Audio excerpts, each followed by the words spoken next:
There are a couple of things that have happened recently that have gotten me to thinking about this in a maybe slightly different way. One of them is this so-called Science Gate flap about emails at the University of East Anglia server that was hacked into. And then all of the secondary discussion about was there conspiracy in the scientific community to make the case for global warming stronger than the evidence supported, and so on.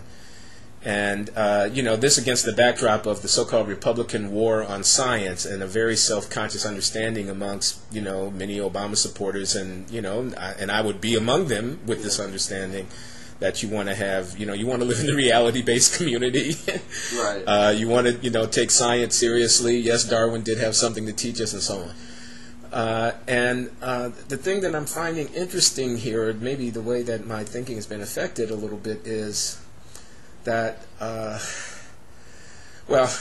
the authority of science, and the kind of so you talk about the need for global action, right? And we're talking about very significant action because we're facing a very significant threat. So how do we, as a political community, I talk not just of the United States, but global political community, come to grips with the threat, mobilize ourselves, solve the proverbial public goods problem, which is we all got a stake in this, but we all want the other guy to be the one to pay the cost of taking care of it. And so the authority of science in that whole sort of process, so what do we know? How urgent? And it occurs to me that some of these issues are not really technical issues. They're other kinds of issues. They're political, and they're kind of value issues, future generations versus present generation, how much cost to bear in return for whatever, speculative, and I don't mean that pejoratively, I just mean you can't be sure, benefit. And third world, excuse the expression, but, developing countries and less well-off countries versus advanced countries, and who's going to bear those costs, and so on.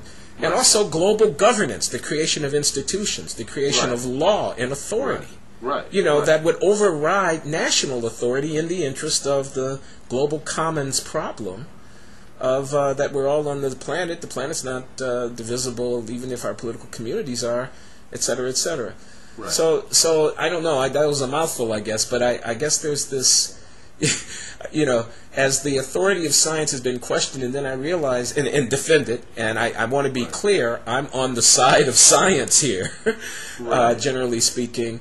It's just made me aware of sort of how science is just one piece of the larger set of things, of authorities and judgments that have to be brought to bear in managing this. And while I don't want to go with the yahoos and just dismiss science now, the sort of swift boating of science because of one event, I also kind of want to step back and say, well, one ought not to be kind of unreflective about giving authority to science, because science is just one piece of the larger set of, traditions or ways of, sort of human authority that we would draw on in trying to manage this problem.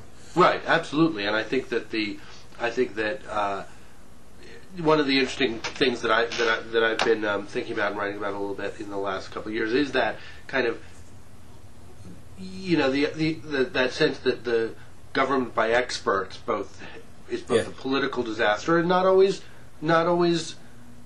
right judgment either. I mean, that's sort of like the way I sort of tell the history of liberalism is there's a speech that Kennedy gave at Yale in 1963 where he said, the problems of our time are not big ideological problems, they're technical problems to be solved by experts, mostly talking about the economy, and that sort of captures the spirit of that moment. And then you have Vietnam, which was in a sense the experts' problem, and you have a kind of you have a kind of backlash, and you have the emergence of the fact that it is actually is a grand ideological battle. There is such a thing as conservatism, and it's here, and it's ready to join the fight with the with everybody's assumptions about liberalism. So I don't want to kind of delegate the whole thing over to science. It's kind of like you have to take the best that science can give you, which is not certainty, and there you're fighting this fight where people will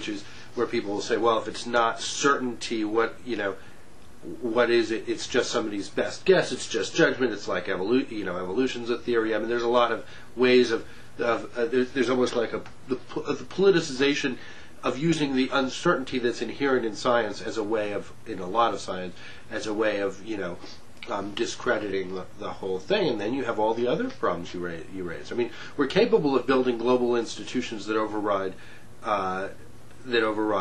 individual governments in things like the World Trade Organization. But although we're barely capable of doing it there, and that serves all the interests of the wealthier forces. No, I think you're making some really. I think it's really interesting, and you're bringing in this economic. So the larger agenda question, government by experts, or the extent to which one wants that, and then the comparison between the environmental climate control questions and then the economic policy questions, where again, you could say expertise is relatively uncertain. There is such a thing. But it's not. It's a far cry from being an exact science, and huge decisions have to be made. And then the kind of legitimacy of those decisions and the authority of the expertise on which those decisions are based. So you take a guy like Ben Bernanke, right? MIT PhD, Princeton professor, brilliant man, great economics career. I mean, if they're 20,000 economists, he's up there in the sliver of the top 1% in terms of all of the meritocratic rankings of credentials of expertise. And I'm not downing him here at all. I'm not. But I'm just saying, Main Street, Wall Street, right? If I'm sitting out there and he's making some decisions about whatever it might be, because the authority has been delegated to him, and he's making decisions about the management of our financial crisis, and those decisions have real huge consequences for the incidence of benefits and costs on various interests and people, like Wall Street versus Main Street, and he rests on expertise and on judgment, and then we accept that authority, and we've got a young smart president who is leaning on that kind of authority. Larry Summers in the background and others, and yet some of us out here, maybe we're in a labor union, maybe we're running a small business in a small town somewhere, maybe we're a farmer or whatever, we've got some doubts about whether or not that kind of expertise ought to be allowed to, enrich the bankers, et cetera, et cetera. So right.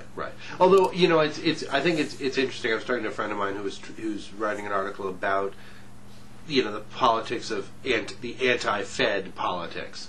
Writing an article about this? I'm not writing about it. A friend of mine is writing an article about it. So we were talking about this the other day, and which ranges from Ron Paul to people to there's a kind of Midwestern streak of anti-Fed politics that you find in somebody like Senator Byron Dorgan, people like that. But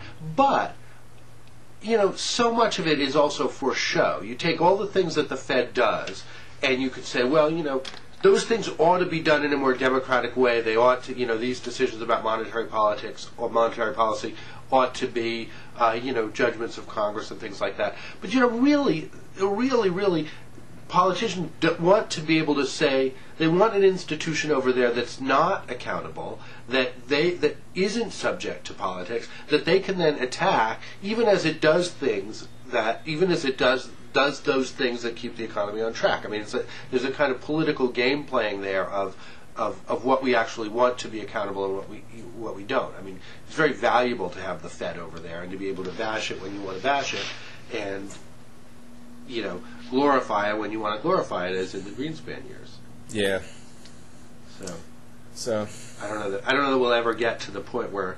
And the other question is how much power does Ben Bernanke himself actually have, as opposed to all the other forces that create the Fed? I think at the end of last year, when sort of everything was on the table and everyone was panicked and anything might have happened, probably had a lot of power, just as Hank Paulson had a staggering amount of power for that brief moment. But I think in sort of normal politics, there's probably less room to maneuver. So that if you were chairman of the Fed, you'd be somewhat different, but not, I think, able to be radically different.